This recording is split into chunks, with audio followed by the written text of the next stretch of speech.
মাহে রমজান এলো বছর ঘুরে, মুমিন মুসলমানের দারে দারে।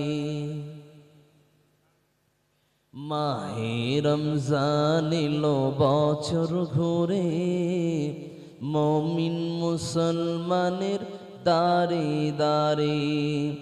রহমতেরি বাণী নিয়ে, মাগফিরাতের পয়গাম নিয়ে, এলো সবার মাঝে আবার ফিরে, এলো সবার মাঝে আবার ফিরে।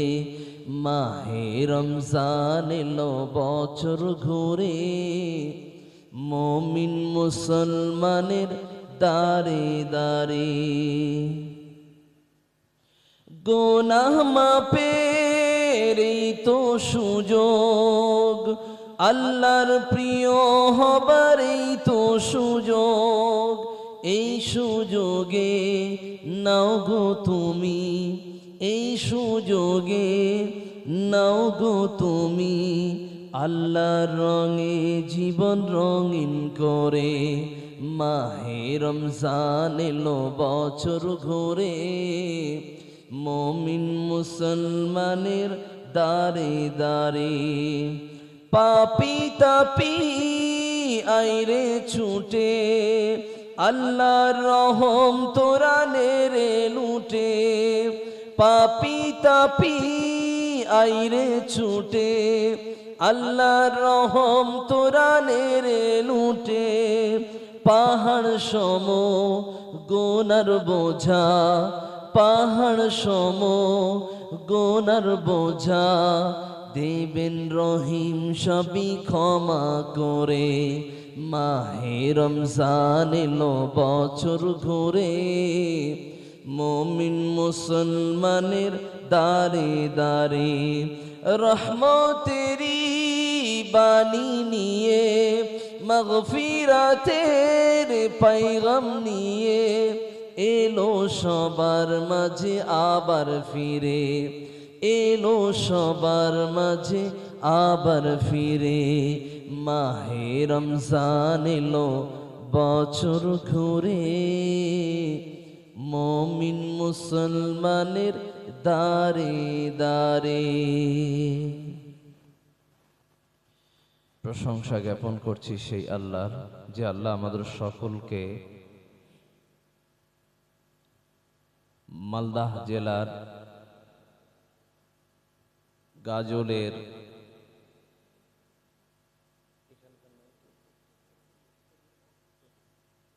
উত্তর রহিমপুর এলাকার মানুষের উদ্যোগে, গ্রামবাসীর উদ্যোগে ও সহযোগিতায় সুন্দর একটি মাহফিল আয়োজন করার যে মাবুদ তৌফিক দিয়েছেন, সেই মহান আল্লাহ পাক রব্বুল ইজ্জাতের দরগাহে শুকরিয়া জ্ঞাপন করে সকলেই পড়ছি আলহামদুলিল্লাহ। অতঃপর অগণিত শান্তির ধারা দরুদ বর্ষিত হোক শেষ নবী মুহাম্মদুর রাসূলুল্লাহি, সকলেই পড়ি সাল্লাল্লাহু আলাইহি ওয়াসাল্লামের প্রতি, সকলেই পড়ছি আমিন। পবিত্র কোরআনের সূরাতুল বাকারা থেকে মাত্র একটি আয়াত তেলাওয়াত করেছি, সহিহুল বুখারী থেকে একটি হাদিস পরিবেশন করেছি। কোরআনের আয়াত ও হাদিসকে সম্মুখে রেখে সংক্ষিপ্তে কিছু কথা বলে আজকের আলোচনা সংক্ষিপ্ত সময়ের মধ্যেই সমাপনী করব ইনশাআল্লাহ তাআলা। আল্লাহ পাক রব্বুল আলামিন তিনি সারা বছর আমাদের কাছে যে ইবাদত সমূহ দিয়েছেন, এক একটা ইবাদতের এক এক রকম মর্যাদা, ফজিলত, গুরুত্ব আছে। ঠিক তদ্রূপ ভাবে আল্লাহ পাক রব্বুল আলামিন সারা বছর পরে আমাদের কাছে একটি মাস নিয়ে আসেন, ওই মাসটির নাম রমজানুল মুবারক। এই রমজান মাসের ভিতরে যে ফজিলত, যে গুরুত্ব, যে মাহাত্ম্য আল্লাহ পাক রব্বুল আলামিন তিনি জানিয়েছেন, এ সম্পর্ক নিয়ে কিছু কথা বলবো এবং রমজান মাসের রোজা বা সিয়ামটা কাদের উপরে ফরজ এটা নিয়েও কথা বলবো, এবং যে সমস্ত ব্যক্তিরা রমজান মাসের সিয়াম পালন করবে তাদের লাভটা কি হবে, এই সমস্ত বিষয়গুলোকে কিছু বাস্তবতার আলোকে কথা বলে আজকের আমার বক্তব্য আমাদের ধৈর্য ধারণ সময় পর্যন্ত ঘন্টাখানিক মতো আলোচনা করে আমি আমার আলোচনা সমাপনী করব ইনশাআল্লাহ তাআলা। যতক্ষণ আলোচনা করব এই কথাগুলোকে আমরা প্রত্যেকেই শোনার পরে নিজ জীবনে আমলে বাস্তবায়ন করে নিজ জীবনে আমল করার চেষ্টা করব ইনশাআল্লাহ। আল্লাহ তুমি আমাদের সকলকে তৌফিক দাও, আমিন। আল্লাহ পাক রব্বুল আলামিন তিনি রমজান মাসের সিয়ামটাকে কাদের জন্য দিয়েছেন এটা নিয়ে আমরা কথা বলি। প্রথমে শুরুই করি। আমরা জানি যে সাধারণত আমরা যারা নামাজ পড়ি তাদের জন্য আল্লাহ রমজান মাসের সিয়াম দিয়েছেন, আমরা যারা নামাজ পড়ি না তাদের জন্য আল্লাহ রমজান মাসের সিয়াম দিয়েছেন, আমরা যারা হালাল খাই তাদের জন্য আল্লাহ রমজান মাসের সিয়াম দিয়েছেন, আমরা যারা হারাম খাই তাদের জন্য আল্লাহ রমজান মাসের সিয়াম দিয়েছেন। এগুলো কি সব একসাথে গুলিয়ে মিশিয়ে আল্লাহ কি দিয়েছেন, নাকি আল্লাহ নির্দিষ্ট কিছু দিয়েছেন? দেখি আল্লাহর কোরআন কি বলে। আল্লাহ পাক রব্বুল আলামিন তিনি জানান, ইয়া আইয়ুহাল্লাযীনা আমানু কুতিবা আলাইকুমুস সিয়াম কামা কুতিবা আলাল্লাযীনা মিন ক্বাবলিকুম লাআল্লাকুম তাত্তাকুন। সূরাতুল বাকারার ভিতর আল্লাহ পাক রব্বুল আলামিন তিনি জানান 183 নম্বর আয়াতে আল্লাহ পাক রব্বুল আলামিন বলেন, ইয়া আইয়ুহাল্লাযীনা আমানু কুতিবা আলাইকুমুস সিয়াম, হে ঈমানদারেরা আমি আল্লাহ তোমাদের উপরে রমজান মাসের সিয়ামটাকে ফরজ করেছি। তাহলে আল্লাহ পাক রব্বুল আলামিন তিনি বেনামাজিদেরকে উদ্দেশ্য করে বলেন নাই, তিনি আল্লাহ সুদখোর ঘুষখোরদেরকে উদ্দেশ্য করে তিনি আল্লাহ বলেন নাই। আল্লাহ পাক রব্বুল আলামিন তিনি নির্দিষ্ট করেছেন যারা ঈমানদার তাদের জন্য আমি আল্লাহ রমজান মাসের সিয়াম ফরজ করেছি। যারা ঈমানদার ওই সমস্ত ব্যক্তিরা তাদের উপর আমি আল্লাহ পাক রব্বুল আলামিন রমজান মাসের সিয়ামটাকে ফরজ করেছি। আমি আপনি কি ঈমানদার? যদি আমি আপনি ঈমানদার দাবিদার হই, আমি দাবি করি যে আমি ঈমানদার, আমি দাবি করি আমি মুসলমান, তাহলে আমার জন্য রমজান মাসের সিয়াম ফরজ। আমি কি বিশ্বাস করি যে আমি ঈমানদার?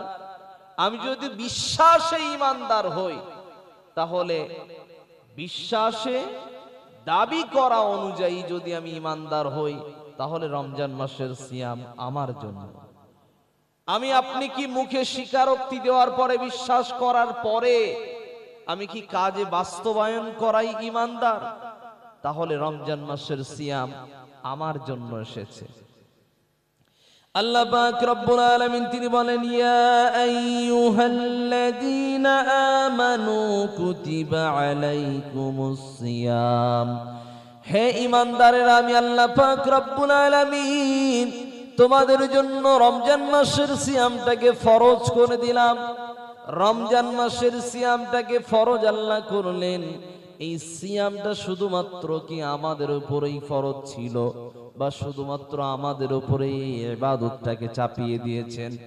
আল্লাহ পাক রব্বুল আলামিন তিনি রমজান মাসের সিয়ামটাকে কি শুধুমাত্র আমাদের উপর বোঝা হিসাবে চাপিয়ে দিয়েছেন? এটা যদি প্রশ্ন করা হয়, আল্লাহর কোরআন বলে, কামা কুতিবা আলাল্লাযীনা মিন ক্বাবলিকুম লাআল্লাকুম তাত্তাকুন। আল্লাহ পাক রব্বুল আলামিন তিনি বলেন, আমি আল্লাহ পাক রব্বুল আলামিন শুধুমাত্র রমজান মাসের এই সিয়ামটাকে তোমাদের উপরে আমল হিসাবে চাপিয়ে দিই নাই, এর পূর্বে নবী দাউদ আলাইহিস সালাতু ওয়াস সালাম তিনি একদিন রোজা রেখেছেন, একদিন ছেড়ে দিয়েছেন, অর্থাৎ মাসের 15 দিন রোজা রেখেছেন, মাসের 15 দিন রোজা ছেড়ে দিয়েছেন। মাসের 6 মাস, বছরের 6 মাস রোজা রেখেছেন আর 6 মাস রোজা ছেড়ে দিয়েছেন।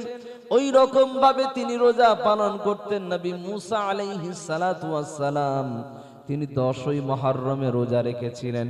বুঝতে পারা যায় প্রত্যেকটা নবীর ভিতরে, প্রত্যেকটা নবীর উম্মাতিদের ভিতরে সিয়াম পালন করা, রোজা পালন করা, এটা তাদের ভিতরেও আল্লাহ পাক রব্বুল আলামিন এই ইবাদত দিয়ে রেখেছিলেন। তাহলে সিয়াম পালন করা এটা কোনো নতুন ইবাদত, নতুন ইবাদত নয়, এটা একটি পুরাতন একটি ইবাদত। এই ইবাদতটাকে আল্লাহ পাক রব্বুল আলামিন তিনি অব্যাহত রেখেছেন, কিন্তু এটাকে শুধুমাত্র মডিফাইড করেছেন, শুধুমাত্র একটু নিয়মটাকে চেঞ্জ করলেন।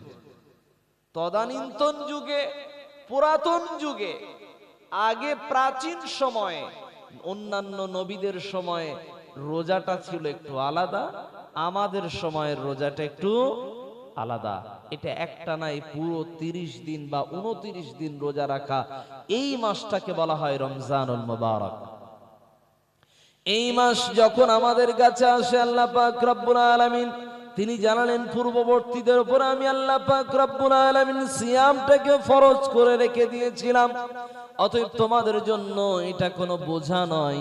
এটা নিয়ে আল্লাহ পাক রব্বুল আলামিন তিনি বললেন পবিত্র কোরআনের সূরাতুল বাকারার শেষ রুকুর ভিতর আল্লাহ বললেন লা ইউকাল্লিফুল্লাহু নাফসান ইল্লা وسعها لها ما كسبت وعليها ما اكتسبت। আল্লাহ পাক রব্বুল আলামিন তিনি বললেন বান্দারে, তোমার উপরে আমি কোন ইবাদত জোর করে চাপিয়ে দিই না। এমন কোন ইবাদত আছে যেই ইবাদতটা বান্দা নিতে পারবে না, বহন করতে পারবে না, ওই ইবাদত আমি আল্লাহ জোর করে চাপিয়ে দিই নাই। একটু বলা যাবে না সুবহানাল্লাহ?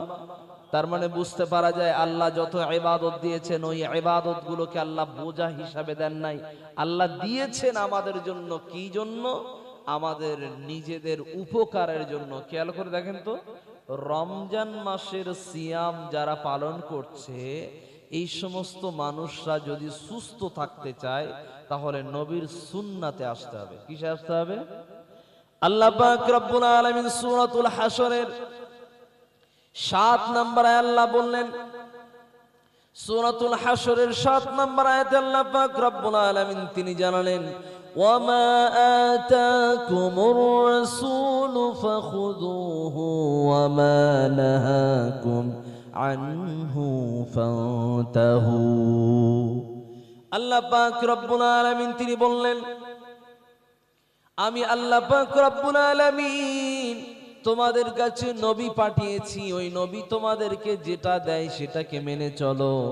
নবী যেটা দেয় না, যেটা মানতে বলে না, যেটা নিষেধ করে সেটা থেকে বিরত থাকো।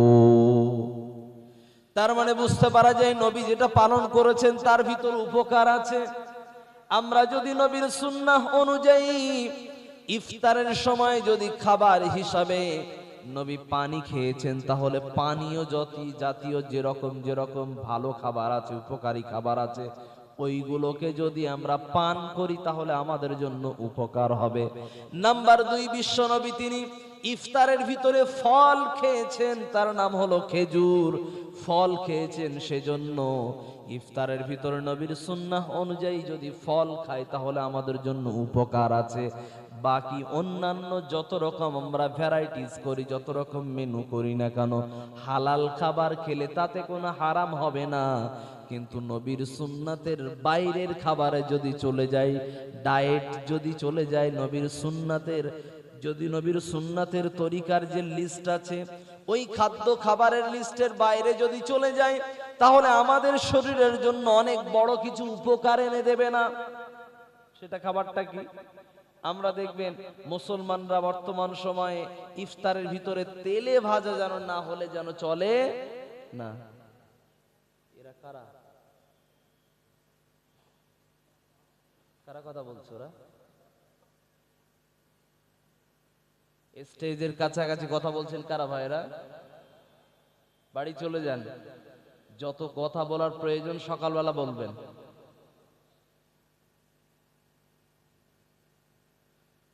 এমনিতেই রাত 12টা পর্যন্তই মাহফিল করা হলো, সম্পূর্ণ কোরআন হাদিস নিয়ম সম্মত, এর বেশি করা ঠিক না। আপনারা আমাকে দাওয়াত করে এনেছেন কি জন্য? কথা শোনার জন্য, তাই না? তো কথা শুনবেন রাত 12টার সময়, কাকে শোনাবো আমি? শুধুমাত্র মোবাইলে রেকর্ডিং করার জন্য শোনাতে এসেছি? আপনারা এনেছেন আমাকে, কিছু হাদিয়া তো দিতে হবে, তাই না? তো টাকাটা কাকে দেবেন? আমাকেই তো দিচ্ছেন, তো এমনি এমনি দিয়ে দেবেন? মানুষকে কথা শোনাতেই পারলেন না। যে সময়ে মানুষ থাকে ওই সময় কি করলেন? ব্যাস বিভিন্ন আপনাদের আলেম ওলামাদেরকে দিয়ে দিলেন, ব্যাস হয়ে গেল। বিনীতভাবে অনুরোধ করছে, আগামী বছর থেকে বক্তা আমন্ত্রণ করবেন, এটা অনুরোধ আমার। ব্যক্তিগত সব স্বাধীনতা আপনাদের আছে, সিদ্ধান্ত আপনাদের। অনুরোধ থাকবে আগামী বছর 1টা থেকে 2টা বক্তা নিমন্ত্রণ করবেন, 1টা থেকে 2টা বক্তা। বাকি যত বক্তা আলোচনায় রাখবেন কখন? এশা পর্যন্ত। কোন পর্যন্ত? এশা পর্যন্ত, আপনাদের এলাকার স্থানীয় আলেমদের। এশার পর থেকে শুরু করে রাত 11টা, খুব বেশি, তার বেশি 12টা শেষ। এরপর আলোচনা আর রাখা যায় না। আপনি বুঝতে পারছেন মাঠের পর্যায়ে কি? এগুলো দেখে উপলব্ধি করতে হবে, এটা দেখে শিখতে হবে। সারা জীবন একই রকম শুধুমাত্র আবহাওয়া চলে যাবে, সারা জীবন একই রকম শুধু প্রথা চালিয়ে গেলাম, কি লাভটা হলো? লাভটা কি? আমি তো কথা বলে চলে যাব, আমার কোনো যায় আসে না। আমি এখন এই যে আমি যতক্ষণ কথা বলবো, কোরআন থেকে ডাইরেক্ট আমি কথা বলবো, হাদিস থেকে ডাইরেক্ট কথা বলবো। তো এরপরে গিয়ে আপনারা যেটা হাদিয়া দেবেন আমি নিয়ে চলে গেলাম। লাভটা কি হলো ভাই? ওয়াজ মাহফিল দেওয়ার পরে মানুষ যদি পরিবর্তনই না হয়, তা লাভটা কি? বিনীত অনুরোধ, মাহফিল যখন চলবে, কোরআনের আলোচনা যখন চলবে, তখন যদি কোরআনের আলোচনার মাঝখানে যদি ছত্রভঙ্গ করার কোন রকম পাইতারা চলে, ওইটা আল্লাহর কোরআনের আইন অনুযায়ী কোরআন বলছে, ওয়াকালাল্লাযীনা কাফারু লা তাসমাউ লিহাযাল কুরআন ওয়ালগাউ ফীহি লাআল্লাকুম তাগলিবুন। কাফেররা বলে, কারা? কাফের যারা, তারা কি বলে? যেখানে কোরআনের আলোচনা হয় ওখানে গিয়ে বিশৃঙ্খলা করো। কি করো? বিশৃঙ্খলা তৈরি করে দাও। সেটা যেভাবেই হোক, মানুষকে কোরআন শুনতে দিও না, হাদিস শুনতে দিও না, সে যেভাবেই হোক। কোন কায়দায়, কার মনে গিয়ে, কোন জায়গায় গিয়ে এই কথাটা লাগছে, যারা যারা অন্যায় করেছে কোরআনের সঙ্গে, তাদের ওই জায়গায় লাগবে। আমি কাউকে ইঙ্গিত করে ডাইরেক্ট করে কথা বলছি না, আমি সোজা সাপটা কথা বলতে ভালোবাসি। আল্লাহ পাক রব্বুল আলামিন আমাদের সকলকে বোঝার তৌফিক দেন। পড়ি আমিন, সকলে পড়ি আমিন। আল্লাহ পাক রব্বুল আলামিন তিনি বললেন, কামা কুতিবা আলাল্লাযীনা মিন ক্বাবলিকুম লাআল্লাকুম তাত্তাকুন।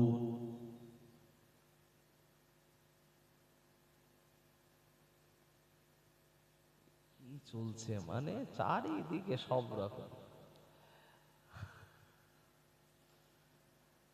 আল্লাহর কোরআন বলে, রমজান মাসের সিয়াম যদি আমি আর আপনি যদি রাখি, তাহলে আমার আপনার জন্য লাভটা কি হবে? সারা বছর দেখবেন আমরা যারা খেয়ে খেয়ে খেয়ে খেয়ে শরীরের ভিতরে মেদ জমিয়ে ফেলেছি, চর্বি জমিয়ে ফেলেছি, অতিরিক্ত ফ্যাট জমিয়ে ফেলেছি, এই ফ্যাট থেকে আমরা বাঁচার জন্য আমরা কি করি? ডায়েট মেনটেন করি, করি না? ডায়েট মেনটেন করি। ডাক্তার বলে এটা খাওয়া যাবে না, ওটা খাওয়া যাবে না, এই সেই করতে করতে বিশাল একটা লিস্ট দিয়ে দেয়, ওই অনুযায়ী আমরা তখন কি করি? চলার চেষ্টা করি। আমি আপনাকে বোঝাতে চাইছিলাম, মানুষের খাদ্যের ভিতরে যদি নিয়ম শৃঙ্খলা মেনে চলার কারণে যদি সুস্থ থাকা যায়, তাহলে রমজান মাসের সিয়াম পালন করে তার থেকে বেশি সুস্থ থাকা যাবে। কথা বলেন ঠিক কিনা? কোরআন বলছে আল্লাহর কোরআন বলছে, নবী সাল্লাল্লাহু আলাইহি ওয়াসাল্লাম তিনি পবিত্র কোরআনের এই আইনটা নিয়ে এলেন। রমজান মাসের সিয়াম পালন করলে মানুষের সারা বছরের এই যে 11 মাসের যে শরীরটা বানিয়েছে, রোগে জরাজীর্ণ করেছে, নবীর সুন্নাহ অনুযায়ী যদি সে সাহারি খায় এবং নবীর সুন্নাহ অনুযায়ী যদি সে ইফতার করে এবং তারপরে সে রাত্রের খাবার খায় নবীর সুন্নাহ অনুযায়ী, তাহলে ওই 1 মাসেই যথেষ্ট তার শরীরটাকে ওই খাদ্যের ব্যাপারে যত রকম রোগে শরীর জরাজীর্ণ হয়ে গেছে ওই শরীরটাকে রোগ মুক্ত করার জন্য 1 মাস নবীর খাদ্য অভ্যাসটাকে নিজের করে নেবে এবং নবীর দেওয়া সুন্নাহ অনুযায়ী রমজানের সিয়াম পালন করবে, লোকটার রোগ থেকে মুক্তি পেয়ে যাবে ইনশাআল্লাহ। এবারে 2 নাম্বার লাভটা কি? আখিরাতের লাভ। দেখেন, পৃথিবীর লাভটা বুঝালাম। আল্লাহ বললেন, কামা কুতিবা আলাল্লাযীনা মিন ক্বাবলিকুম লাআল্লাকুম তাত্তাকুন। আল্লাহ পাক রব্বুল আলামিন তিনি বললেন, যে যারা রমজান মাসের সিয়ামটাকে পালন করবে তাদেরকে আল্লাহ বললেন লাআল্লাকুম তাত্তাকুন, সিয়ামটা পালন করবে। রমজান মাসের সিয়ামটাকে, রোজাটাকে পালন করলে লাভটা হবে কি? তোমরা যাতে মুত্তাকি হতে পারো। সিয়ামটা কেন দেওয়া হলো, রোজাটা কেন দেওয়া হলো? যাতে আমরা পরেজগার হতে পারি, মুত্তাকি হতে পারি। ওমর ফারুক রাদিয়াল্লাহু আনহু তিনি আমিরুল মুমিনিন থাকা অবস্থায়, খেলাফতের পদে থাকা অবস্থায়, রাষ্ট্র নেতা থাকা অবস্থায় তিনি জিজ্ঞাসা করছেন, তাকওয়া কাকে বলে, মুত্তাকি কাকে বলে? তো ওই সময় একজন সাহাবী উঠে বললেন, আমিরুল মুমিনিন, এমন একটা রাস্তা দিয়ে আপনি কখনো গেছেন যেই রাস্তা দিয়ে ডানে কাটা, বামে কাটা, সামনে কাটা, পিছনে কাটা, উপরে কাটা, নিচে কাটা, যেখানেই পা ফেলবেন যেন মনে হচ্ছে এক্ষুনি পায়ে কাঁটা ফুটে যাবে, এরকম একটা পথের ভিতরে এরকম একটা বিপদে আক্রমণের মতো জায়গাতে যখন আমি আপনি যখন হেঁটে যাব, কিভাবে যাব? তো উনি বললেন, খুবই সাবধানে যেতে হবে। এইরকম ভাবে চলার নাম হলো পরহেজগার, মুত্তাকি। আমাদের ভিতর অনেকে আছে পরহেজগার মানে নিজেরা মনে করে যে পরহেজগার মানে কারোর বাড়িতে আর খাওয়া যাবে না। পরহেজগার মানে কি? কারোর বাড়িতে আর খাওয়া যাবে না, এইটার মানে নাকি পরহেজগার। মানে নিজের মতন করে সাজিয়ে নিয়েছে। না, শরীয়ত নিজের মতন করে সাজানো যাবে না। পরহেজগার মানে হলো আপনি আমি শরীয়তের বিধানগুলোকে মেনে চলবো এবং শরীয়ত যেটাকে হারাম করেছে ওইটাকে হারাম হিসাবে মেনে চলবো। বাকি শরীয়ত যেখানে আমাকে স্বাধীনতা দিয়েছে, শরীয়ত যেখানে আমাকে যেতে বলেছে, যেখানে যেইগুলো সুযোগ দিয়েছে সেই সুযোগ আমাকে মেনে চলতে হবে। এর নাম হলো পরহেজগার। এবারে আসি, পরহেজগার ব্যক্তি পৃথিবীতে চলাচল করবে কিভাবে এবং আখিরাতের জন্য চলাচল করবে কিভাবে? আল্লাহর রাসূল বলেন, আদ-দুনিয়া সিজনুল মুমিন ওয়া জান্নাতুল কাফির। পৃথিবীটা হলো মুমিনের জন্য জেলখানা, অস্বীকারী কাফের বেঈমানদের জন্য হলো, আল্লাহ বিরোধীর জন্য হলো পৃথিবী হলো স্বর্গের বাগান। এটা হলো জান্নাতের মতো। পৃথিবীতে যেমন ইচ্ছা তেমন চলতে পারবে। তার মানে আগে মুমিনের ব্যাখ্যাটা বলছি না, আগে প্রথমে বেঈমান অস্বীকারীর ব্যাখ্যাটা বলছি। যারা বেঈমান কাফের হবে তারা কি করবে? নো চিন্তা ডু ফুর্তি, নো চিন্তা ডু ফুর্তি, যা ইচ্ছা তাই করো। পৃথিবীতে এসেছি আমার ব্যাপার, আমার টাকা, আমি তাতে গোলাপ ফুল কিনে কাউকে রোজ ডে, কিস ডে, এই ডে সেই ডে পালন করব, নাকি আমি ওই টাকা দিয়ে কোনো জায়গাতে মাদ্রাসাতে দান করব, নাকি না কোনো ফকির মিসকিনকে আমি দেব, নাকি কাউকে শীতের বস্ত্র প্রদান করব, সেটা আমার ব্যক্তিগত ব্যাপার। সত্যি কি তাই? আল্লাহ পাক রব্বুল আলামিন তিনি বলেন, ওয়া মিম্মা রাযাকনাহুম ইউনফিকুন। আমি আল্লাহ পাক রব্বুল আলামিন তোমাকে অর্থ নামক রিজিক দিয়েছি, বিদ্যা নামক রিজিক দিয়েছি, পদমর্যাদা নামক রিজিক দিয়েছি, সন্তান নামক রিজিক দিয়েছি, বিদ্যা নামক রিজিক দিয়েছি, সম্মান নামক রিজিক দিয়েছি, ইনকাম নামক রিজিক দিয়েছি, বয়স নামক রিজিক দিয়েছি, শরীর সুস্থতা নামক রিজিক দিয়েছি। এই রিজিক গুলোকে আমি আল্লাহ দিয়েছি। অতএব আল্লাহ বললেন ওয়ামিম্মা রাযাকনাহুম ইউনফিকুন, ওইগুলোকে আমি আল্লাহ রিজিক হিসাবে দিয়েছি। আর ওই রিজিকটাকে যেখানে ইচ্ছা সেখানে খরচ করা যাবে যাবে না। আল্লাহ পাক রব্বুল আলামিন বললেন ওই সমস্ত রিজিক গুলোকে আমি আল্লাহর সন্তুষ্টির জন্য ব্যয় করা লাগবে। আল্লাহ পাক রব্বুল আলামিন এজন্যই বললেন আমার জীবনের যত কিছু সব ইচ্ছা মতো চলা যাবে না।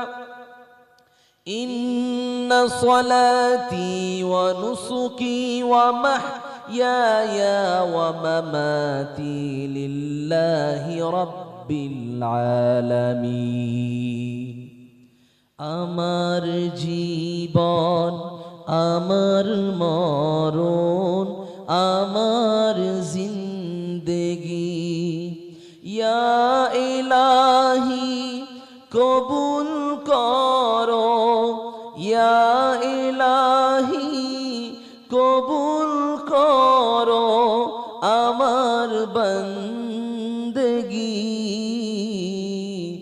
আমার জীবন, আমার মরণ, আমার জিন্দেগি। আল্লাহর কোরআন কি বলে? ইন্না সলাতি, নিশ্চয় আমার নামাজ, অনুসুকি আমার কুরবানি, অমাহিয়ায়া আমার জীবন, অমামাতি আমার মরণ, লিল্লাহ আল্লাহর জন্য, রব্বিল আলামিন যিনি সারা কায়নাতের প্রতিপালক। সেই আল্লাহ বললেন জীবন মরণ, আমার নামাজ, আমার কুরবানি একমাত্র কার সন্তুষ্টির জন্য হবে? আল্লাহর জন্য। আমার জীবনটা চলবে আল্লাহর জন্য। আপনি বলেন না, আমার টাকা আমি যা ইচ্ছা তাই করতে পারি, মাই বডি মাই চয়েস, আমার দেহ আমি যেখানে ইচ্ছা সেখানে যেতে পারি, আমার দেহ এই গঠন আকৃতি আমার। এটা কি আপনি বানিয়েছেন? না, আপনি বানাননি। দলিল আল্লাহ পাক রব্বুল আলামিন তিনি বললেন খালাকাল ইনসান আর রহমান আল্লামাল কুরআন খালাকাল ইনসান। আমি আল্লাহ হলাম দয়াবান। তিনি এতটাই দয়াবান, সে আল্লাহ পাক রব্বুল আলামিন আমাকে আপনাকে দয়া করে প্রথমে যে নিয়ামতটা দিয়েছেন তার নাম হলো পবিত্র কোরআনকে আমাদের জন্য শিক্ষা হিসাবে পাঠিয়েছেন। আল্লামাল কুরআন খালাকাল ইনসান। এরপর আল্লাহ দয়া করে তিনি আল্লাহ বললেন বান্দা আমি তোমাকে মানুষ হিসাবে সৃষ্টি করেছি। আল্লাহ চাইলেই তিনি পারতেন আমাকে কুত্তা বানাতে, আল্লাহ চাইলেই তিনি পারতেন আমাকে বাঘ বানাতে, তিনি সিংহ বানাতে পারতেন, শিয়াল বানাতে পারতেন, অথবা সরীসৃপ প্রাণী বানাতে পারতেন, অথবা শাক সবজি থেকে তৃণলতা থেকে শুরু করে গাছগাছালি বানাতে পারতেন। আল্লাহ আমাকে হিংস্র প্রাণী বানাতে পারতেন। আল্লাহ সব কিছুর মধ্য থেকে আল্লাহ আমারে বানিয়েছেন আশরাফুল মাখলুকাত। যত রকম সৃষ্টি আছে সমস্ত সৃষ্টির ভিতরে আল্লাহ আমারে দয়া করে নিয়ামত দিয়ে তিনি আমারে মানুষ বানিয়েছে। বলা যাবে না সুবহানাল্লাহ? সে আল্লাহ পাক রব্বুল আলামিন শুধু মানুষই বানান নাই, আল্লাহ আমার যে চেহারা দিয়েছেন এটার ব্যাপারে যদি লক্ষ্য করা যায়, আল্লাহ পাক রব্বুল আলামিন এই চেহারাটা দিয়েছেন সুন্দর আকৃতি দিয়ে। এটাও আল্লাহ বললেন লাকাদ খালাকনাল ইনসানা ফি আহসানি তাকওয়িম। সূরাতুত তিনের ভিতর আল্লাহ পাক রব্বুল আলামিন তিনি জানালেন বান্দারে আমি তোমার চেহারাটাকে উত্তম আকৃতি দিয়ে বানিয়েছি। এত সুন্দর আকৃতি পৃথিবীর আর কোনো প্রাণীর নাই। যদি আমরা বলি বাঘকে দেখতে খুবই সুন্দর, হরিণ দেখতে খুবই সুন্দর, দুম্বা দেখতে খুবই সুন্দর লাগে, গরুর বাচ্চা দেখতে খুবই সুন্দর লাগে, পাখির ছানাগুলো দেখতে খুবই সুন্দর লাগে, টিয়া পাখি থেকে শুরু করে সুন্দর সুন্দর পাখিগুলো দেখতে ভালো লাগে, কিন্তু সবার থেকে সুন্দর আকৃতি তার নাম হলো মানুষ। একটু জোরে সে বলা যাবে না সুবহানাল্লাহ? তাহলে মানুষের আকৃতি এত সুন্দর, এই মানুষের আকৃতি দেখে মানুষ একে অপরের জন্য পাগল হয়ে যায়। আল্লাহর আকৃতি কত সুন্দর হতে পারে।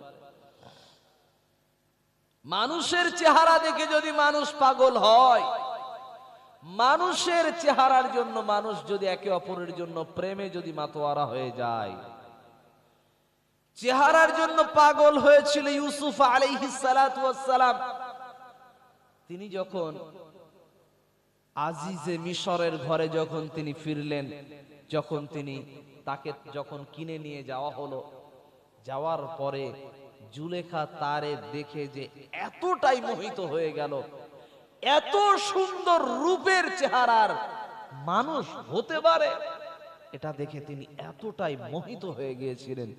ইউসুফ আলাইহিস সালাতু ওয়াস সালাম তিনি অনেক বয়স হননি, তখন সবে ছোট মানুষ, ওই মানুষটা আস্তে আস্তে বেড়ে উঠলো, বড় হতে লাগলো। যখন যৌবনে পদার্পণ করলেন, ওই সময়ে জুলেখা কি করেছিল, ইউসুফ আলাইহিস সালাতু ওয়াস সালামের চেহারার প্রতি এতটাই বিমোহিত হয়ে পড়েছিল, তাকে যৌবনের লালসার মিটানোর জন্য ইউসুফ আলাইহিস সালাতু ওয়াস সালামকে দাওয়াত দিলেন, ঘরে ডেকে নিলেন।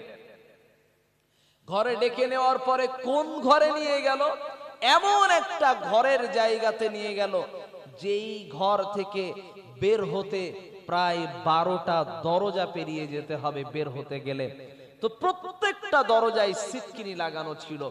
ঘরে যখন ঢুকে নিয়ে চলে গেছে, বলল তুমি আমার কামনা মেটাও। যখন এ কথা বললেন, ইউসুফ আলাইহিস সালাতু ওয়াস সালাম তিনি আল্লাহ প্রেমী মানুষ, তিনি আল্লাহকে ভালোবাসেন, মুখের ওপরে স্ট্রেট ফরওয়ার্ড তিনি উত্তর দিয়ে বলেছিলেন, আপনি এ রাজ্যের রানী হতে পারেন, আপনি আমাকে জেলে পাঠাতে পারেন, আপনার এই কথা না মানলে আপনি আমাকে জেলে পাঠাতে পারেন, আপনি আমাকে সম্মানের এই জায়গাতে না রাখতে পারেন, আপনি আমার এই সম্মানের পোশাকটা ছিনিয়ে নিতে পারেন, আপনি আমার এই সম্মানের জায়গা থেকে আমাকে খারাপ জায়গাতে ফেলে দিতে পারেন, তারপরেও আপনার থেকে আমি ভয় করি কাকে? আল্লাহকে। যাদের হৃদয়ে আছে আল্লাহর ভয়, তারা কভু পথ ভুলে যায় না। আল্লাহর প্রেম ছাড়া এই দুনিয়ায় কারো কাছে কোনো কিছু চাই না। যাদের হৃদয়ে আছে আল্লাহর ভয়, তারা কভু পথ ভুলে যায় না। যাদের অন্তরে আল্লাহর ভয় থাকে, ওরা আল্লাহকে কোনোদিন ভুলে যাবে না।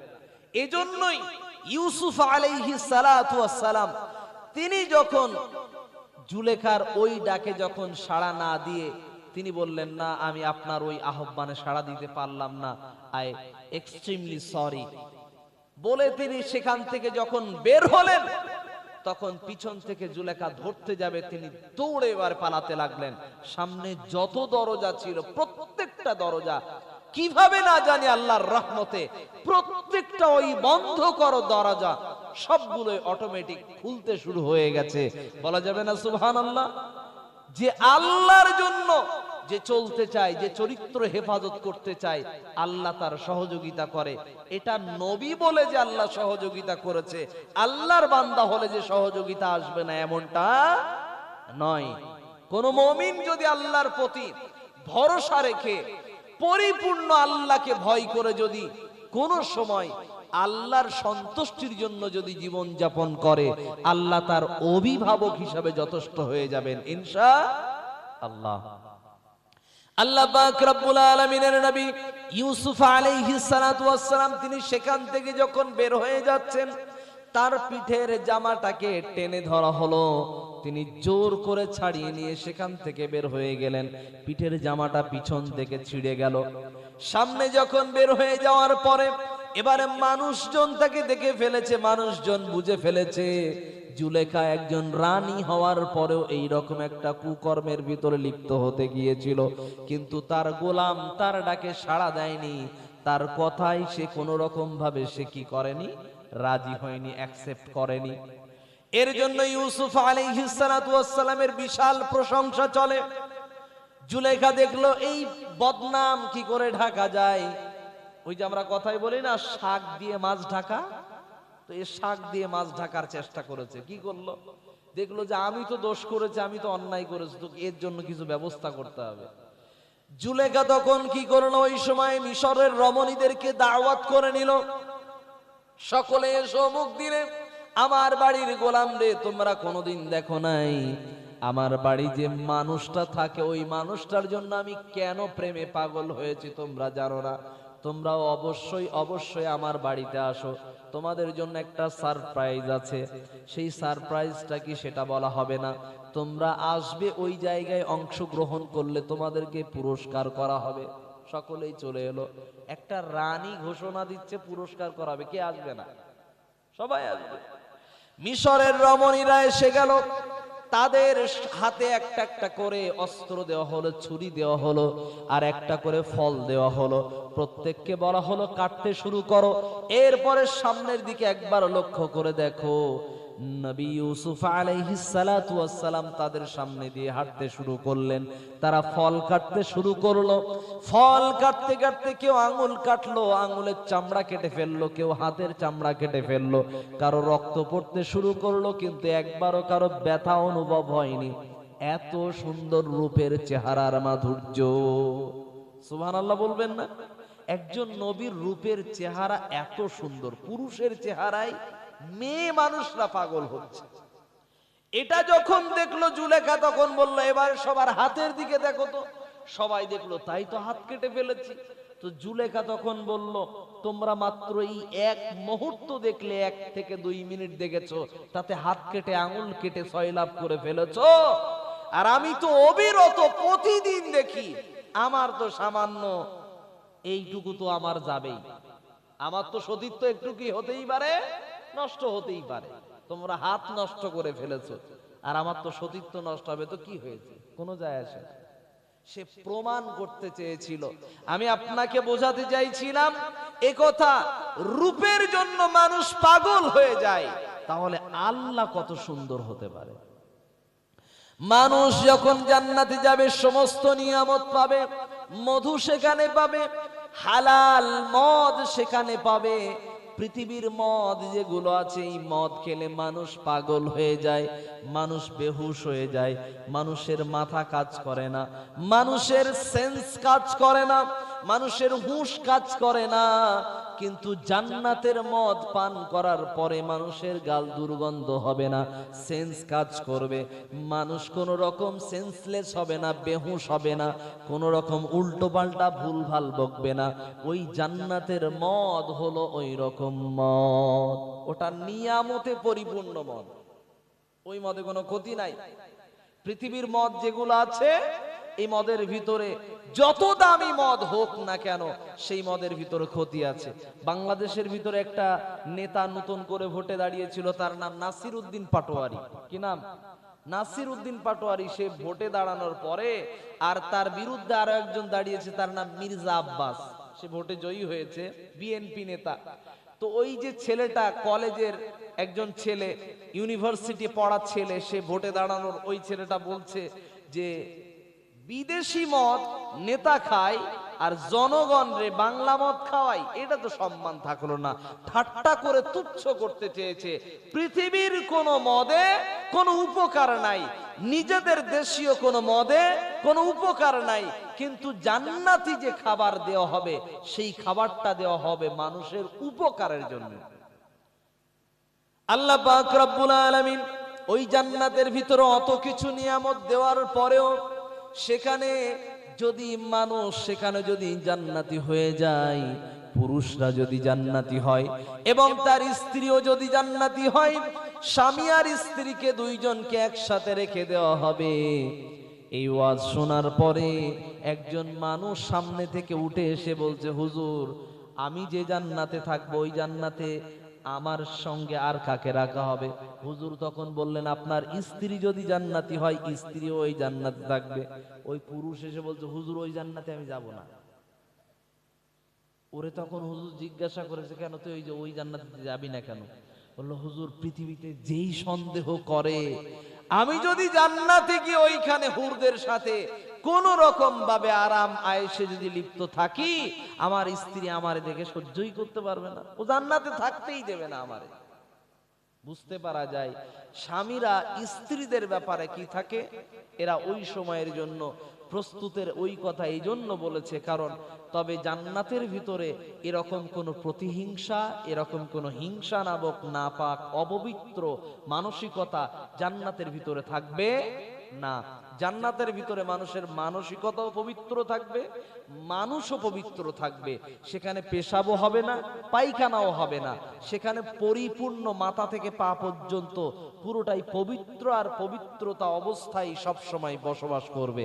অতএব আল্লাহ পাক রব্বুল আলামিন সেখানে এত নিয়ামত রাখার পরেও, জান্নাতি রমণী রাখার পরে, জান্নাতি সর্দারিনী রাখার পরে, জান্নাতের হুরদেরকে রাখার পরে, এবং ফল ফলাদি থেকে শুরু করে মাছের কলিজা থেকে শুরু করে মানুষের যেটা খাওয়ার চাহিদা সেটা খাওয়া থেকে শুরু করে যত কিছু মানুষ চাইবে, তারপরেও মানুষের একটা চাহিদা বাকি থাকবে। সেটা কি?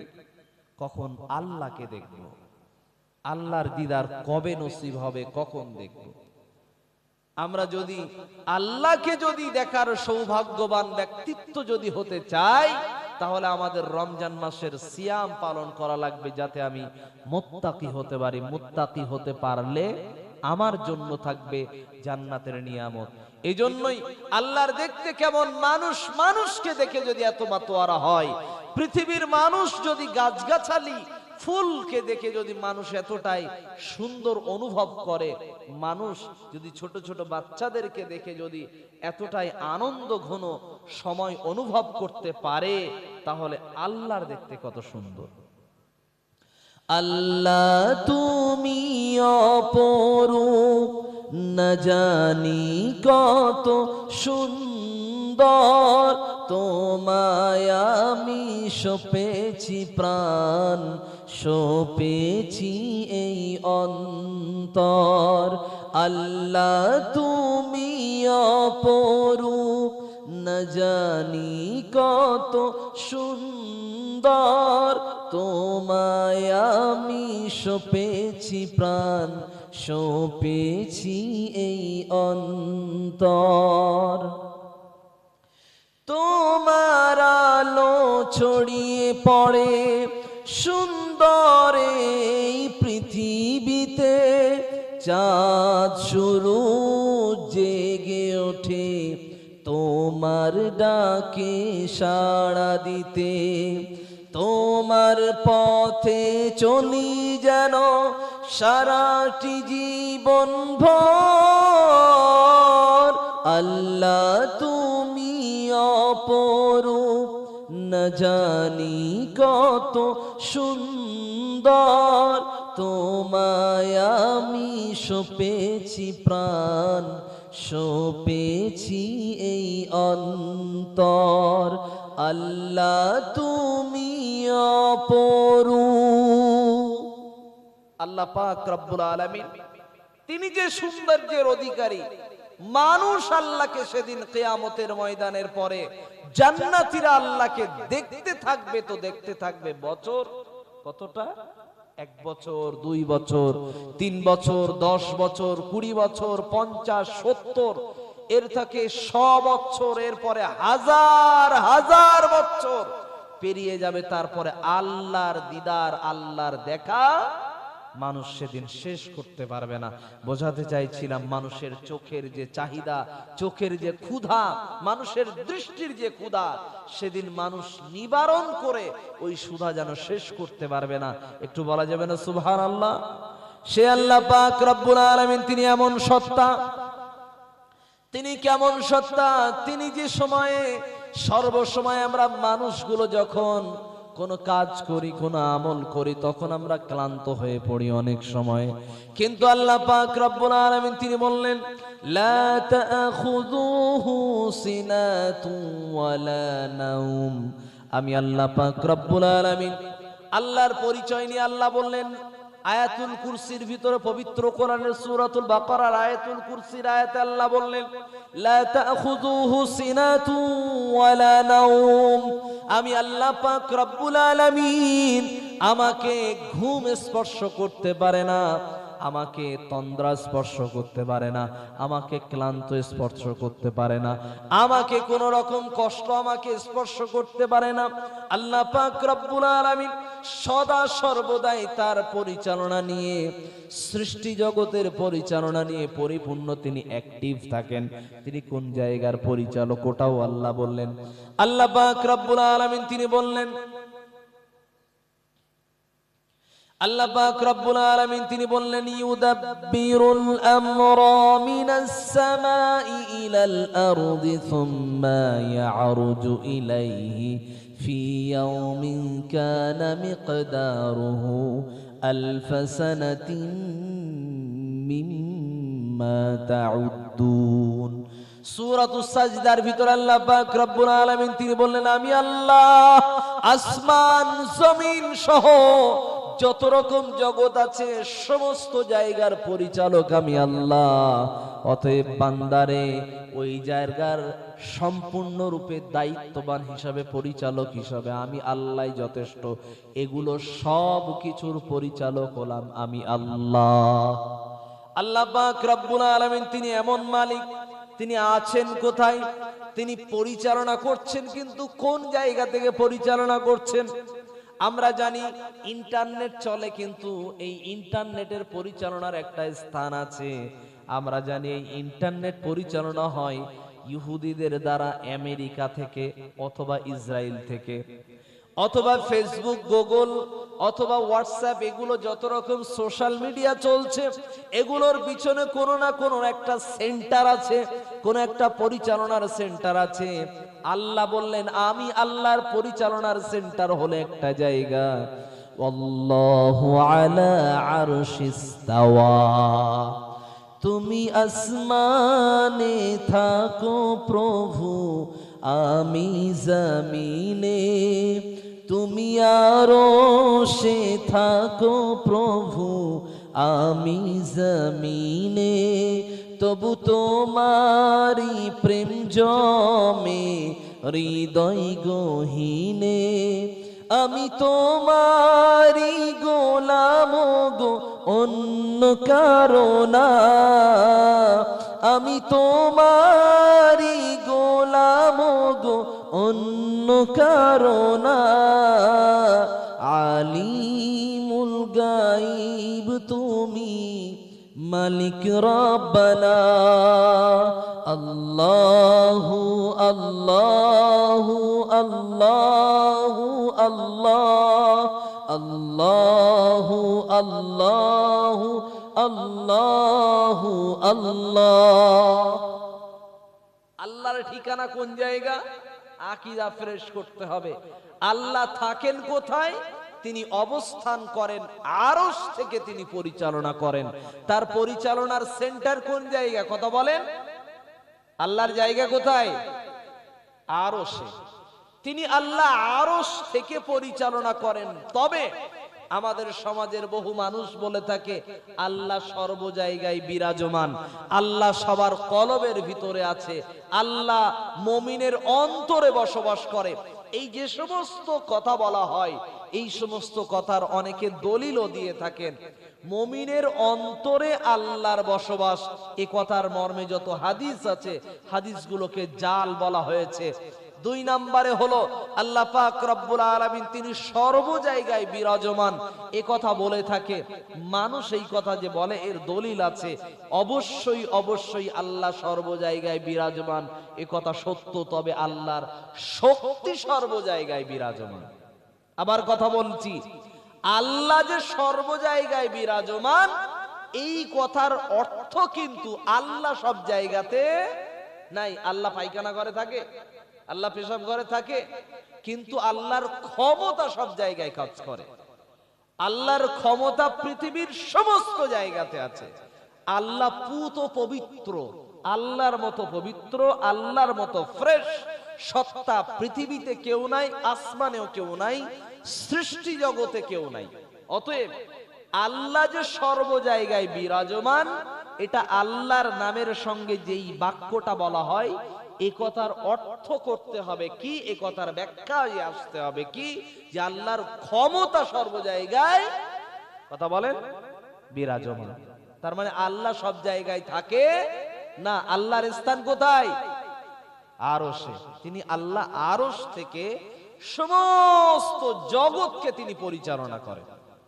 এবারে আসি আল্লাহ পাক রব্বুল আলামিন, তিনি ওই মালিক, সেই সত্তা, তিনি আমাকে মানুষ বানিয়েছেন, এক নাম্বার নিয়ামত। দুই নাম্বার, আল্লাহ আমাকে সৌন্দর্য মণ্ডিত একটি চেহারা দিয়েছেন, আকৃতি দিয়েছেন। তিন নাম্বার নিয়ামত, আল্লাহ আমাকে সুস্থ শরীরের মানুষ বানিয়েছেন।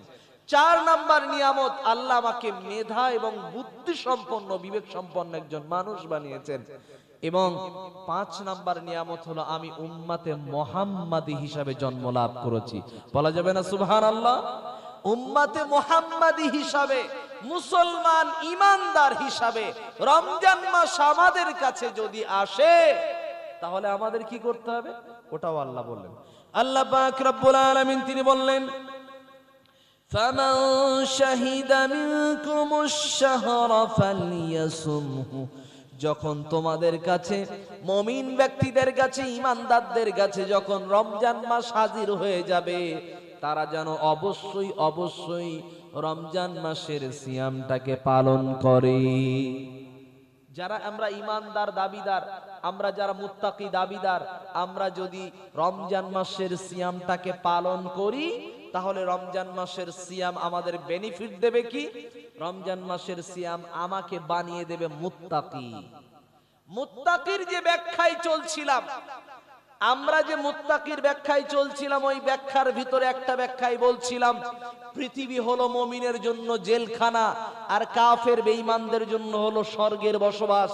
বেঈমান কাফেররা, আল্লাহর অস্বীকারীরা, আল্লাহ বিরোধীরা, তারা কি করে? পৃথিবীতে চলাচল করে, তারা মনে করে এখানে যা ইচ্ছা তাই করতে পারি, যা ইচ্ছা তাই করতে পারি। রাস্তায় চলে তো বাইক চালায় 200 গতি, 250 গতি, 150 গতির নিচে, 100 গতির নিচে বাইক চালানো নাকি মজা লাগে না, ভালো লাগে না, রাস্তায় বাইক চালায় ওইভাবে। আমি আপনাকে বোঝাতে চাইছিলাম আপনার চলার পদ্ধতি কিভাবে হবে। আল্লাহ পাক রব্বুল আলামিন সূরাতুল ফুরকানের ভিতরে তিনি আল্লাহ জানালেন, وعباد الرحمن الذين يمشون على الأرض هونا। যারা আল্লাহর বান্দা হবে, যারা রহমানের বান্দা হবে, তাদের চলাচলের পদ্ধতি হবে নমনীয়তার সাথে। জমিনের উপরে যখন চলবে, তখন তাদের চলার পদ্ধতি হলো ভদ্রতা বজায় রাখবে। ট্রাফিক রুলসকে ফলো করার নিয়ম হলো ভদ্রতা। আবার বলছি, ট্রাফিক আইনকে মেনে চলার নাম হলো ভদ্রতা, এটার নাম হলো নম্রতা। আমি আপনি রাস্তার নিয়ম ভেঙে যদি চলি, এটার নাম হলো অহংকার করা। আমার বাইক, আমার টাকা, আমার বাবার টাকা, আমি যা ইচ্ছা তাই করতে পারি, এটা হলো অহংকারের বহিঃপ্রকাশ। খেয়াল রাখবেন, অহংকার কাকে বলে? যদি বলেন যে অহংকার কারে বলে,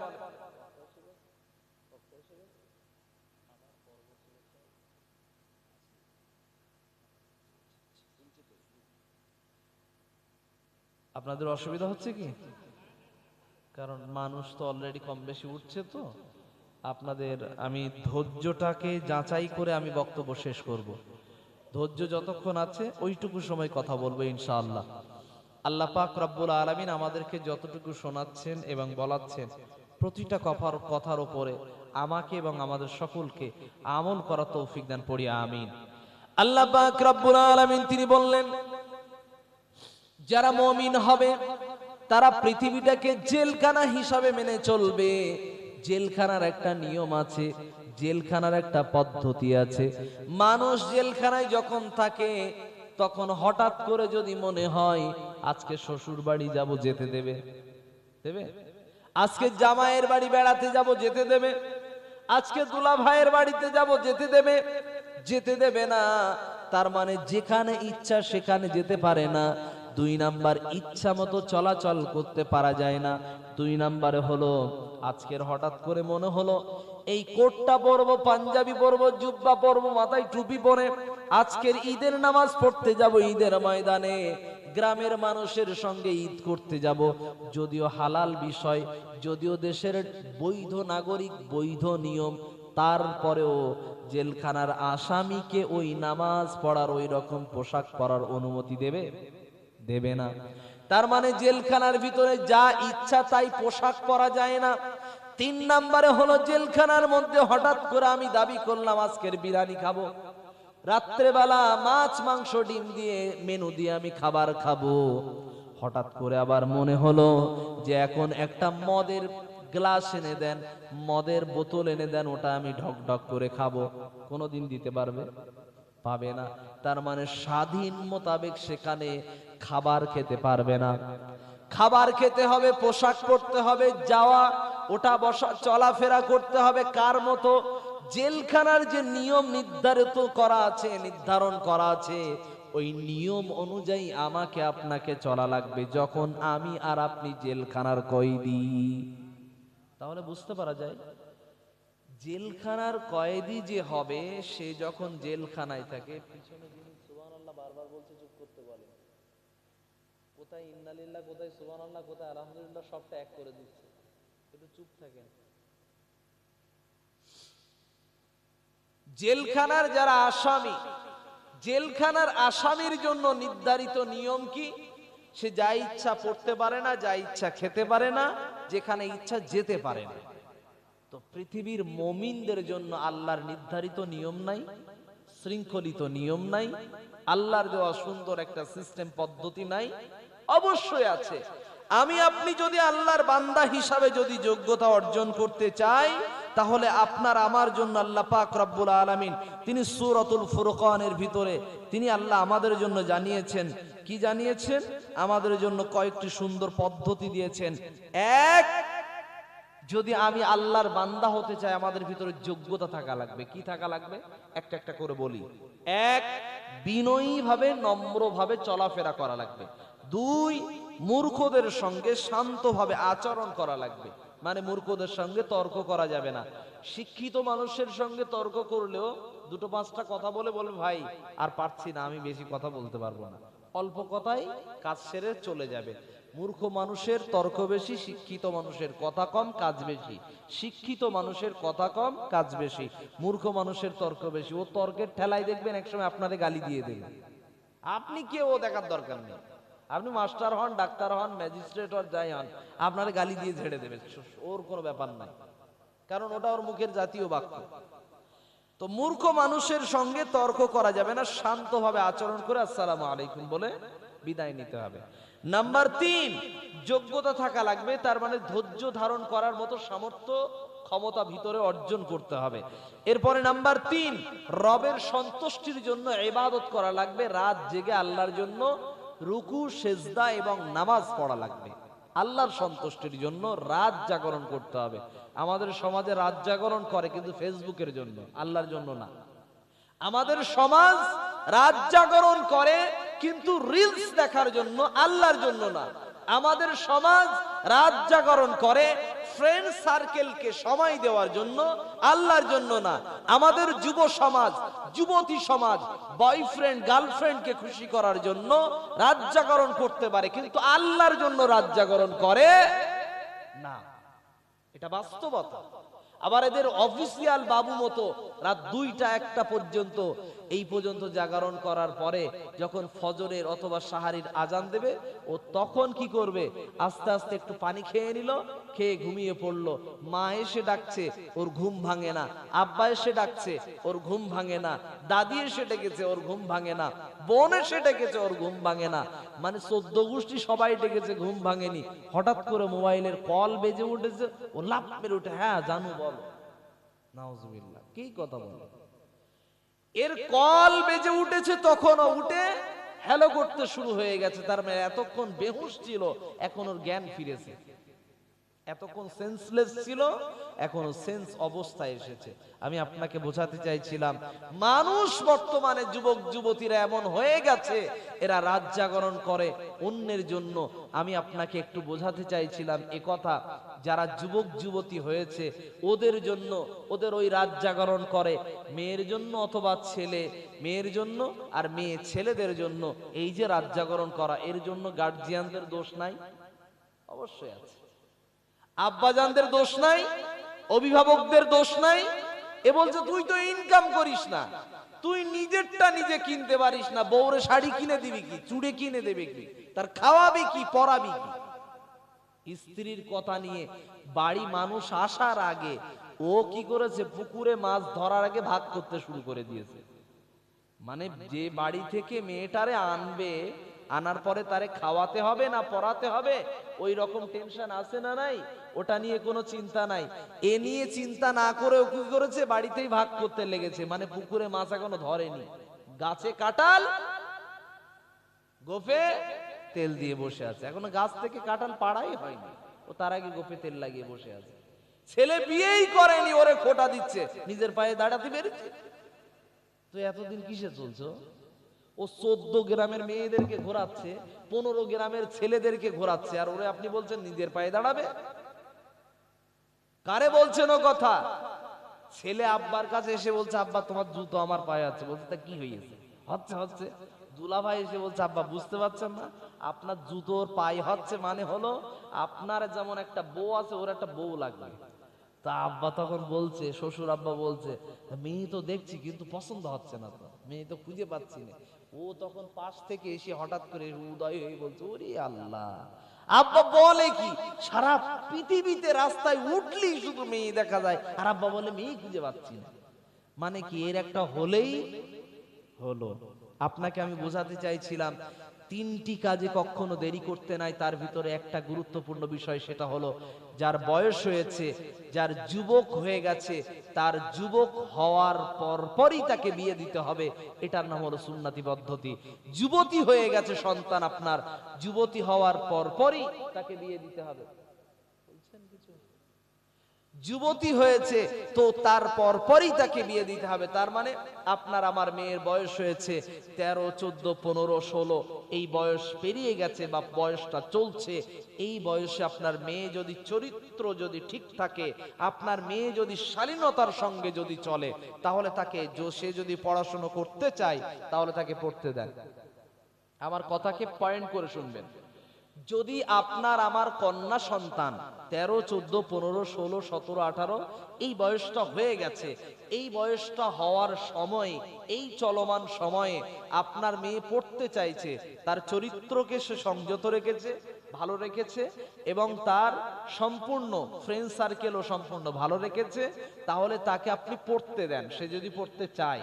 আর যদি তার চরিত্র 50টা স্কুলের ছাত্রকে সে ঘোরাচ্ছে, আপনার বাড়িতে একজনকে নিয়ে হাজির হচ্ছে, বাড়ি থেকে সন্ধ্যাবেলা বের হয়ে গেছে, রাত্রিবেলা 2 দিন বাড়িতে আসেনি, কোথায় গিয়েছে খোঁজ করে পাচ্ছেন না, 1 দিন পরে 2 দিন পরে এসে গাগোলানি শুরু হয়ে গেছে, ওই রকম মেয়ে পৃথিবীতে বাঁচিয়ে রাখার থেকে, বাঁচিয়ে যদি রাখতে চান তাহলে ওরে বিয়ে দিয়ে দেন। কথা কি বোঝাতে পেরেছি? আপনাকে বোঝাতে চাইছি, মেয়ে যদি আপনার সম্মান নিয়ে যদি কবরে ফেলে দেয়, আপনি কবরে যাওয়ার আগে আপনার মেয়েকে বিয়ে দেন। আপনার সম্মান নিয়ে ছিনিমিনি খেলার আগে তার সম্মানটাকে যেন সে বজায় রাখতে পারে, ওর জন্য ওর নিয়ামতটাকে ওর কাছে পৌঁছিয়ে দেন, তার পছন্দ মতো তার বিয়ে দেন। কেন বলেছে কথা? আপনি যদি অন্য জায়গায় বিয়ে দেন, তার পছন্দ ছাড়া, যদি খেয়াল করে শুনবেন আমি যে সমস্ত পয়েন্টগুলো বলছি, আপনি আপনার মেয়ের পছন্দ না নিয়ে, ছেলের পছন্দ না নিয়ে যদি অন্য জায়গাতে বিয়ে দেন, ও সেই জায়গায় বিয়ে করার পরে সুখী হতে পারে, এটা ওয়ারেন্টি, গ্যারান্টি না। কি বললাম? ওয়ারেন্টি, এটা গ্যারান্টি না। কিন্তু অন্য জায়গায় তার পছন্দ ছাড়াও অন্য জায়গায় আপনি অপশন দেখাতে পারেন, তাকে ছেলে দেখাতে পারেন, মেয়েকে ছেলে দেখাতে পারেন, আর আপনার ছেলেকে মেয়ে দেখাতে পারেন অন্য জায়গায়। যদি তার পছন্দ হয়ে যায় তাকে করতে পারে, তাকে অপশন দেবেন। তাকে জোর করে এটাই বিয়ে করতে হবে, এই জোর জবরদস্তি করে বিয়ে করানো যাবে না। এই কাজটা বর্জন করেন। তাহলে আপনার আমার ছেলের মেয়ের বয়স কত? মেয়ের বয়স 13, 14, 15, 16, 17, 18, এই বয়সটা চলমান আছে। সে চরিত্র ভালো থাকলে তারে পড়তে দেন, আর চরিত্র যদি নষ্ট করতে থাকে তাহলে তার বিয়ে দেন। তবে কি সরকার আইনের শৃঙ্খলা মেনে চলবেন, যতটুকু মানা যায় মেনে চলবেন। যখন দেখবেন যে মেয়ে চরিত্র হয়রানি করে ফেলছে, মানার মতো হচ্ছে না, তো সে যেখানে চরিত্র নষ্ট করছে তার বাড়িতে আপনি প্রস্তাব পাঠিয়ে দেন, ডাইরেক্ট প্রস্তাব পাঠিয়ে দেন যে আমার মেয়ে এইসব করছে, তোমার ছেলে এগুলো করছে, ভাই দেখেন ঠিক করেন, বিয়েটা হয়ে যাক, আপনার বাড়িতে ছেলে থাকবে, আমার বাড়িতে মেয়ে থাকবে, দুজনেই দুজনের মতো পড়াশুনো করবে, কিন্তু যেটা বয়ফ্রেন্ড গার্লফ্রেন্ড অবৈধ সম্পর্কে ছিল সেটাকে স্বামী স্ত্রী হিসেবে থাক, প্রেম করবে কিন্তু স্বামী স্ত্রী হিসেবে প্রেম করুক, স্কুলে পড়বে কিন্তু স্বামী স্ত্রী হিসেবে পড়ুক, সমস্যা নাই। এ কথা বোঝাতে চাইছিলাম, হালাল সম্পর্কের ভিতরে বরকত আছে, সম্পূর্ণ সবকিছু স্বয়ং সম্পন্ন হতে পারবে। এবং খেয়াল রাখবেন, যখন যুবক এবং যুবতীরা বড় হবে, স্বামী স্ত্রী এই দুইজনের স্ট্রাগল করা যদি একে অপরকে দেখতে পায়, তাহলে আরো একে অপরের জন্য ভালো হবে। এটা কি ভালো হবে?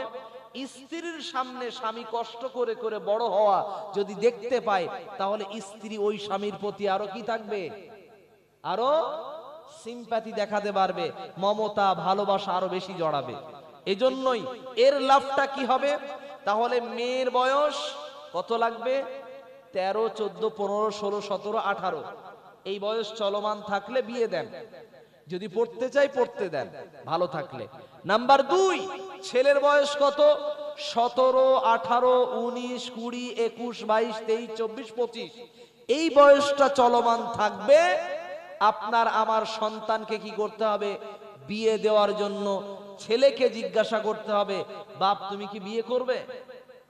তোমার যদি মনে হয় অন্য কোন জায়গায় তোমার ফ্রেন্ড সার্কেলের ভিতরে কোন রকম অবৈধ সম্পর্ক ছাড়া তোমার শরীর চলছে না, তাহলে তুমি আমাকে ডাইরেক্ট বলবা, তোমার বিয়ে দেওয়ার ব্যবস্থা আমি নিজে করে দেবো, কোনো অসুবিধা নাই। ছেলের সঙ্গে এমনটা সুন্দর সম্পর্ক রাখেন, মায়া মমতার সম্পর্ক রাখেন, ওই ছেলেটাকে আপনি সুযোগ দেন, সে যেন তার দুলাভাইকে বলতে পারে, ও যেন ওর দাদুকে দিয়ে বলতে পারে, ও যেন ওর মাকে গিয়ে বলতে পারে, এই সুযোগটা দিয়ে রাখবেন। তাহলে লাভটা কি হবে? আপনার আমার বংশের সম্মান নিয়ে সে চিনিমিনি খেলতে পারবে না। মূল যে পয়েন্টে আমি চলছিলাম, আল্লাহর রাসূল তিনি জানিয়েছেন 3টি কাজে দেরি করতে নাই। এক, যখন ছেলে মেয়ে যুবতী হয়ে যাবে, তাদের পছন্দ মোতাবেক চেষ্টা করবেন, তাদের পছন্দ মোতাবেক যেখানে বিয়ে করতে চাইবে সেটা হালাল পর্যায়ে দিয়ে তাদেরকে বিয়ে দেওয়ার ব্যবস্থা করে দিতে হবে।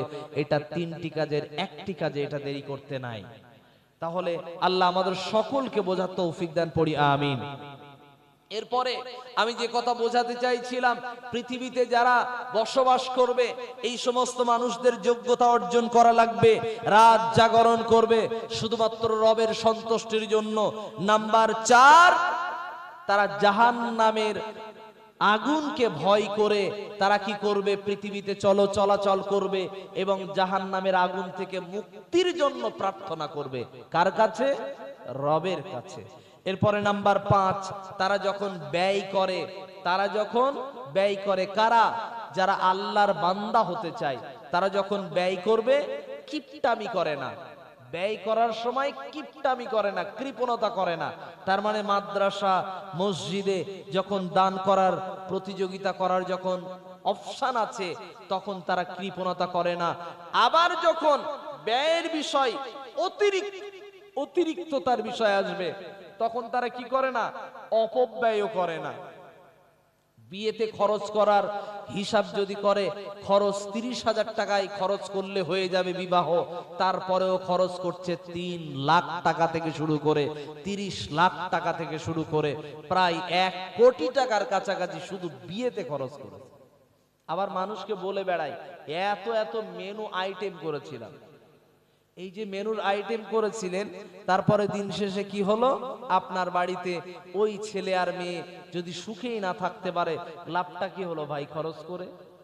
বিয়েতে এত খরচ না করে তার জন্য আপনি কি করেন, মেয়েটাকে মোহরানাটা বাড়িয়ে দেন, সুন্দর জীবন যাপন করার সুযোগ করে দেন, তাদের আপনার ছেলেটাকে আপনি ভালো আয় রোজগারের ব্যবস্থা করে দেন, তাতেই লাভটা বেশি হবে।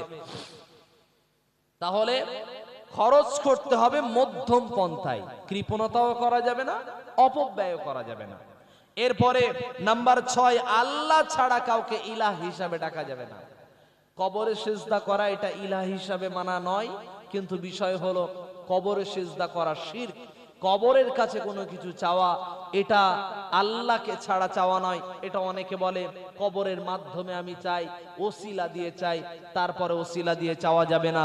যদি চাইতেই হয় সরাসরি আল্লাহ বলছেন উদউনি, বান্দা যদি কিছু চাওয়ার থাকে আস্তাজিবু লাকুম, আমি আল্লাহর কাছে সরাসরি চাও, আমি আল্লাহ কবুল করে নেব।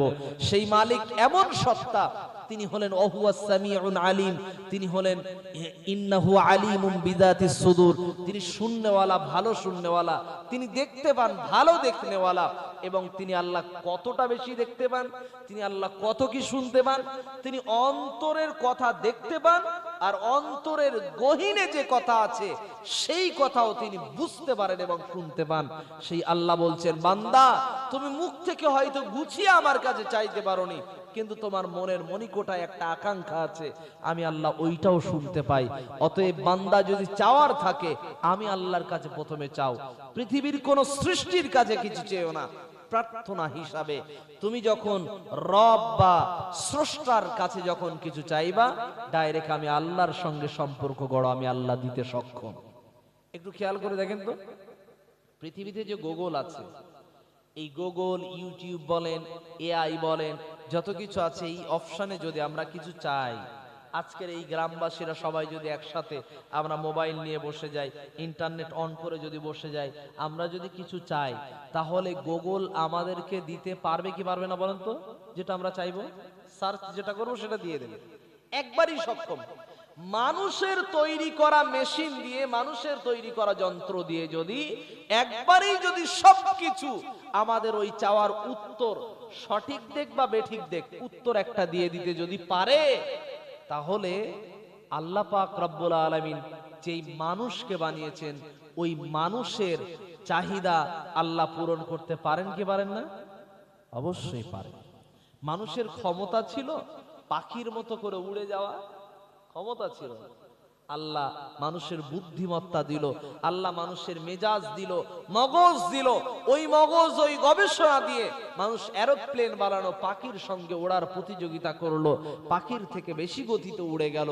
মানুষ চিতাবাঘের মতো দৌড়াতে পারে না, কিন্তু মানুষ বাইক তৈরি করে ফেললো, ট্রেন তৈরি করে ফেললো।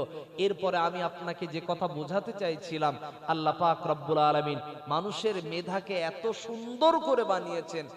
মানুষের তৈরি করা মেশিন দিয়ে যদি মানুষ একে অপরের কথাকে মানুষ যদি বুঝতে পারে, যদি দেখতে পায়, মানুষের স্ক্যানার মেশিন দিয়ে যদি অ্যাটাচি বাক্সের ভিতরে কি আছে, প্লাস্টিকের ভিতরে কি আছে, যদি মানুষের এই মেশিন দিয়ে যদি দেখতে পায়, তাহলে আল্লাহর সিসিটিভি ক্যামেরা কতটা শক্তিশালী।